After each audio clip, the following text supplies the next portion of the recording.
Good morning guys, for today's video titingnan natin itong bagong dating na parcel galing sa Lazada. Ito ay kailangan sa ating bahay, lalong lalo na kung kayo ay merong sasakyan at mga halaman. Nahulaan nyo na ba ang aking parcel na in order?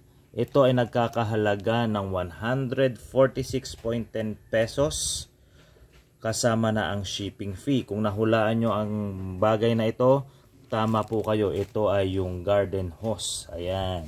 So ang kulay niya, kitang-kita naman po, grade 1 section dilaw. Ayan. Ang size po ng hose niya ay 1/2. Mas maganda, mga mommy or daddy, kapag kayo ay may hose, ay mas maliit siya para yung pressure ng tubig ay mas malakas dahil napupuno niya agad yung hose. Bale, sa 146 may kasama na siyang sprayer at saka yung mga connector dito sa hose. Ayan, so ito yung sa gripo, ito naman yung dito sa sprayer, and then dito ikakabit ito. Ayan, so far manipis siya pero durable naman siya, hindi naman agad basta-basta na pupunit. Ayan, in order ko ay 10 meters, so tingnan natin mamaya kung 10 meters talaga siya. Okay, paano ba mag-install nito or magkabit? Okay, una itong orange guys ay dito sa isa. Kung ang gripo nyo yung parang sa mga automatic washing machine, ito yung declip, mas maganda siya. Ayan. So ang gagawin dito, ayan, luluwangan and then ipapasok yung hose.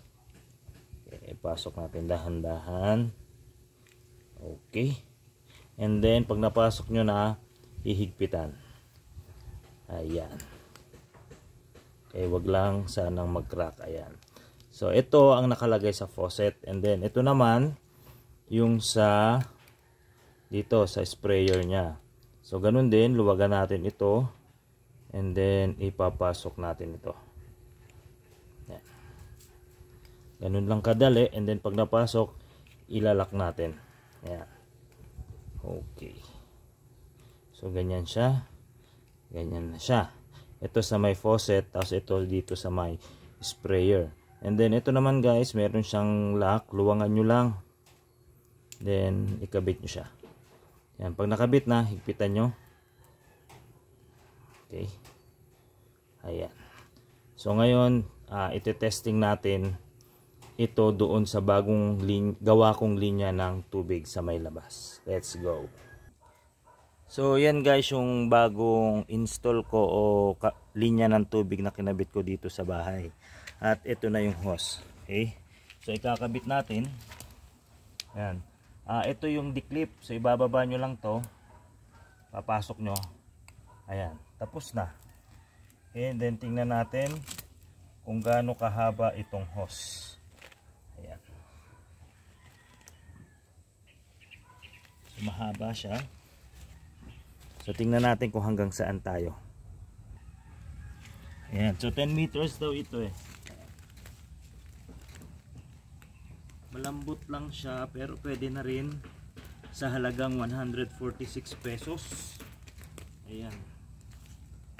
So ingat-ingat lang, and then pag may konting nakapulupot, ayusin na natin. So ayusin muna natin.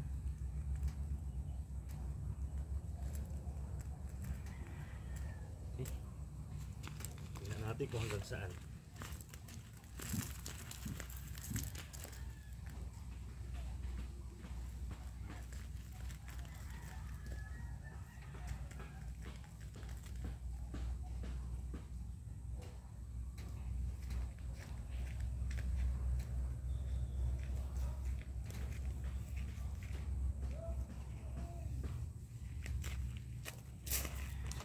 So bubuksan natin yung tubig.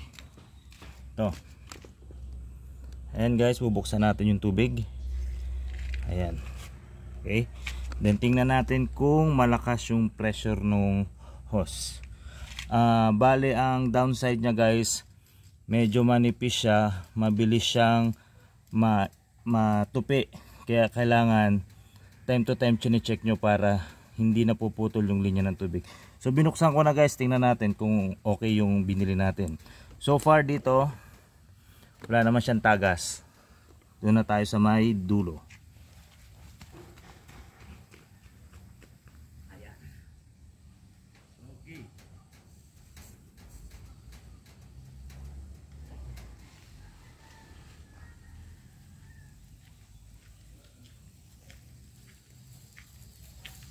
So okay na guys, ito na yung ating water hose. Okay naman siya sa halagang 146 pesos. Hindi naman tayo mag-expect ng ganong katibay, pero pwede na rin siya. Ayan.